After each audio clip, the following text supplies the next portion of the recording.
नमस्कार। आज हम प्रथम पीयूसी हिंदी विभाग की ओर से आप सभी का स्वागत है छात्रों का। यहाँ पर पहला वाला पाठ है बड़े घर की बेटी। इसमें लेखक परिचय प्रेमचंद का समाप्त होकर है और उसी के बाद कुछ पंथ, आपके लिए एक पंथ भी समाप्त हो गया। अब दूसरा वाला पंथ है। श्रीकंठ इस अंग्रेज़ी डिग्री के अधिपति होने पर भी अंग्रेज़ी सामाजिक प्रथाओं के विशेष प्रेमी न थे, बल्कि वह बहुधा बड़े ज़ोर से उसकी निंदा और तिरस्कार किया करते थे।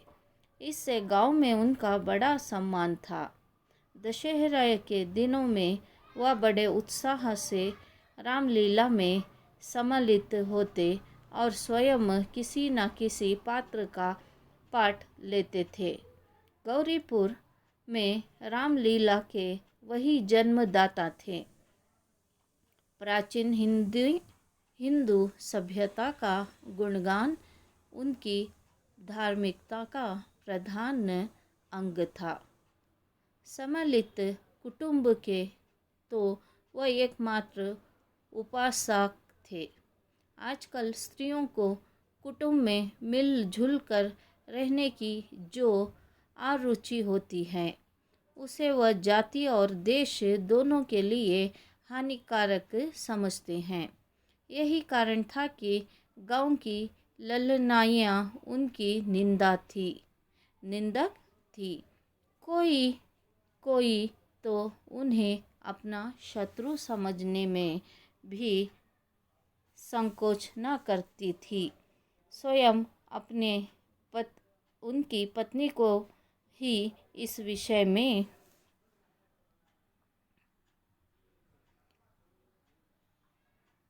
उनसे विरोध था।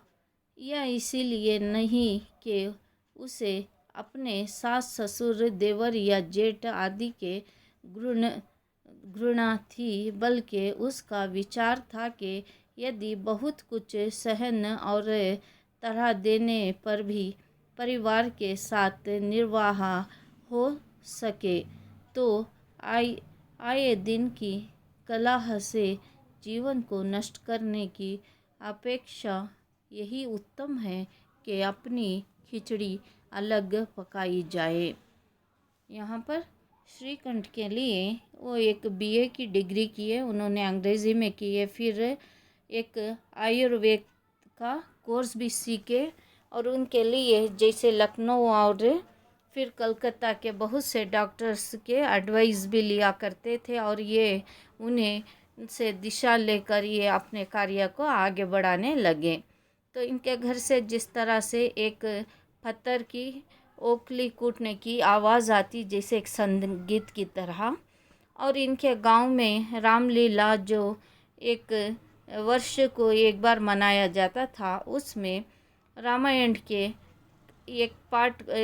का पाठ हर एक वर्ष जिस तरह से उस गांव में सबसे महत्व मनाया जाता था, उस समय श्रीकंठ उसमें कोई ना कोई एक पार्ट में पार्टिसिपेट करते थे। और उनके गांव में बहुत से पुरुष उनसे सबसे प्रेम करते थे, पर वहाँ के जिस तरह से स्त्रियां हैं वो श्रीकंठ से घृणा करती थी, क्योंकि श्रीकंठ कहते थे अगर कोई स्त्री यानी एक औरत जो अपने घर परिवार में आती है, तो उसे अपने घर परिवार को एक तरह से एकजुट से एक तरह से जोड़ कर रखना चाहिए और उसमें इंटरेस्ट जिस तरह से टेस्ट एक रहना है। पर आजकल की महिलाएं जैसा घर परिवार बनाती है, बस वो अपने पति को लेकर या फिर घर परिवार को तोड़कर निकल जाती हैं।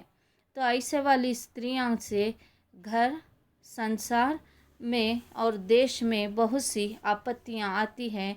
अगर ऐसा करने पर पति उसके साथ नहीं जाना चाहिए, ताकि उस स्त्री को अकेला छोड़ दे, ताकि वो अपनी खिचड़ी खुद पकाए करके इस तरह से बोलते हैं।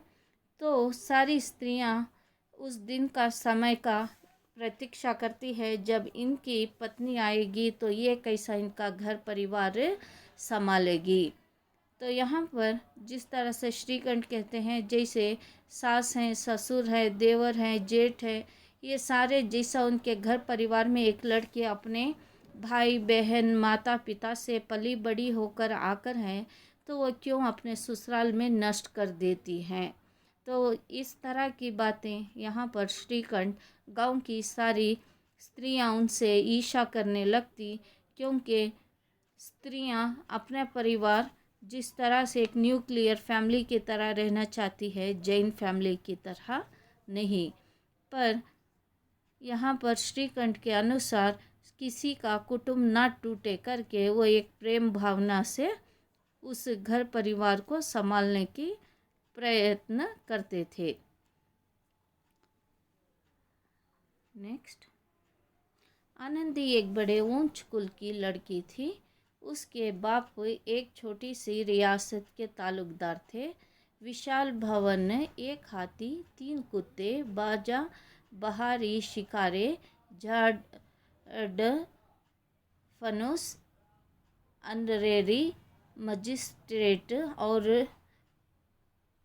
ऋण जो एक प्रतिष्ठित तालुकदार के भोग पधारते हैं, यहाँ सभी विद्यमान थे। नाम था भूप सिन्हा। बड़े उदार चित्त और प्रतिभाशाली पुरुष थे, पर दुर्भाग्य से लड़का एक भी ना था। 7 लड़कियां हुई और दैवयोगी से सब की सब जीवित रही। पहली उमंग में तो उन्होंने 3 ब्याह दिल खोलकर किए, पर 15-20 हज़ार रुपयों का खर्च सिर पर हो गया, तो आंखें खुली हाथ समेट लिया। आनंदी चौथी लड़की थी। वह अपने सब बहनों से अधिक रूपवती और गुणवती थी। इससे ठाकुर भूप सिन्हा उसे बहुत प्यार करते थे। सुंदर संतान को कदाचि उसके माता पिता भी अधिक चाहते हैं। ठाकुर साहब बड़े धर्म संकट में थे कि इसका विवाह कहाँ करें। ना तो ये चाहते थे कि ऋण का बोझ बढ़े और ना ये स्वीकार था कि उसे अपने को भाग्यहीन समझना पड़े। एक दिन श्रीकंठ उनके पास किसी चंदे का रुपया मांगने आए। शायद नगरी प्रचार का चंदा था। भूप सिन्हा उनके स्वभाव पर रिझ गए और धूमधाम से श्रीकंठ सिन्हा का आनंदी से ब्याह हो गया। यहाँ पर अब आनंदी का विषय में आ रहे हैं। आनंदी के पिता एक तालुकदार के एक अच्छे पोस्ट पर थे और उनके लिए एक जैसे मिनिस्टर्स के लिए जो गवर्नमेंट से जो बड़े बड़े बंगलो फ्लैट्स जिस तरह से देते हैं, उसी तरह उनके पिता का वैसा ही एक बड़ा भवन था और लग्जरी लाइफ थी। और उनके लिए कोई एक भी पुत्र ना था। 7 के 7 बेटियां थी, यानी भगवान लक्ष्मी का वरदान कहते हैं। और फिर उनके जो 7 की 7 बेटियां भी जीवित थी, एक का भी स्वर्गवास नहीं हुआ था। स्वर्गवास का अर्थ है मृत्यु। तो उस समय इनके पिता के घर में जिस तरह से यानी जैसे पियानो हो या फिर म्यूज़िकल ऑर्नामेंट्स हो या फिर उसी के अनुसार जैसे रहने के लिए सारी लग्जरी लाइफ थी और जैसे जानवर, पालतू जानवर, ये सारी चीज़ें थीं। पर उनके जीवन में जिस तरह से उन्होंने पहली बार 3 लड़कियों की शादी करते हैं, तो 15 से 20 हज़ार का खर्चा उनके यानी 1000 का खर्चा उनके सर पर बोझ होता है। फिर धीरे से उसको उतारते रहते हैं।